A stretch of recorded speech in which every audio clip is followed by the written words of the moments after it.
What's going on, everyone? Welcome back to another video. Today we got some brand new Kiriko news, a developer update, and her origin story. While a lot of people are covering her origin story, I wanted to dive in and talk a little bit about the craziest things that we learned from the developer update. A lot of people have been saying that Kiriko is going to be an off healer and that she doesn't heal that much and that she's more of a damage support character. And after seeing the recent update, it's very clear that that is the case. She does not do a lot of healing and it's pretty crazy. She's gonna have to be paired with specific characters to get a lot of value when it comes to healing. In fact, her secondary fire that deals damage actually moves quicker than her primary healing. I honestly feel like the closest character that we can compare Kiriko to is Baptiste. They share a lot of similarities. Although Baptiste does less damage with his primary weapon, he does shoot that faster than his primary form of healing. And Protection Suzu is just a variation on Baptiste's Immortality Lamp. So it'll be really interesting to see how those two play together. Then the developers started talking about Protection Suzu and they dropped a bombshell in my opinion. Protection Suzu is actually going to awaken an Ana Sleep Dart, and it probably counters anti-grenade, and we know now that it does counter Junker Queen's ultimate when it comes to her anti-effects. Honestly everyone, I feel like Kiriko is one of the wildest characters that we've gotten in Overwatch, and it's a pretty crazy character to get on the first day of launch. It's going to be really interesting to see how people play her and what kind of balance changes the developers have to put in place to make her completely balanced. I mean, not every character is going to be completely balanced in Overwatch, but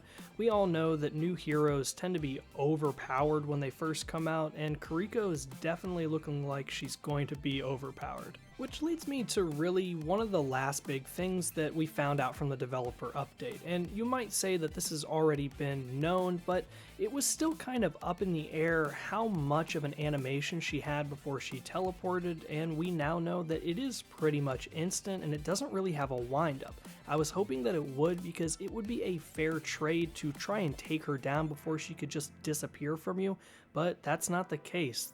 The only way that you're really going to be able to take her down after she teleports is wherever she teleported to. If she put herself too deep into trouble, you're going to be able to take her out there, because it's going to be just as big of a surprise to her as it is to you, because think about it, she's teleporting into another teammate that, is in the red, is injured, is being attacked by the enemy team, and she just pops in there. She doesn't know what's going on unless she's talking to her team, but let's just be honest, most of the time you're not talking to your team unless you're in competitive, and a lot of people are going to be playing Kiriko in quick play, and all of us are going to be playing Kiriko in quick play at the beginning because she's not being put into competitive until a couple weeks later. So it's going to be real interesting to see what her weaknesses are, and I think that will be a big one.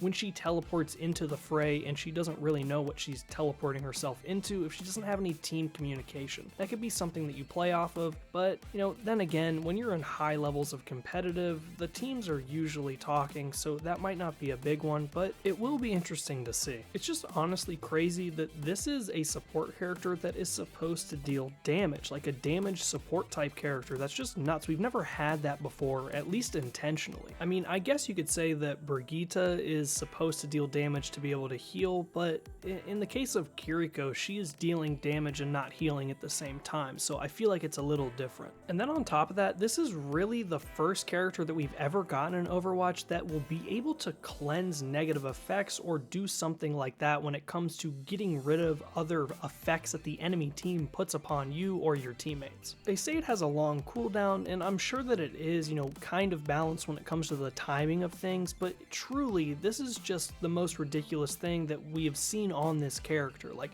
her teleport is crazy, her ultimate is, one thing, but this Protection Suzu is just on another level. This is going to change the game in ways that we haven't seen before, because it's going to affect so many different characters on the roster. And actually, there was another crazy Protection Suzu counter that the developers mentioned, and that was the fact that you can use Protection Suzu against a Reinhardt Shatter, which is honestly just crazy that if you use Protection Suzu on a teammate that just got shattered by a Reinhardt, they'll pop back up no problem. It's going to be interesting to see what kind of of combinations you can delve out with Protection Suzu. But what do you guys think? This is our first damage dealing support character that is really meant to be played in a different way. It really feels like her supporting abilities kind of compensate for her lack of healing, so we're just gonna have to wait and see what she's actually like on release. I hope you guys enjoyed this video. If you did, don't forget to like and subscribe, it really helps out the channel. Thank you guys so much, I'll catch you on the next one. Flash out.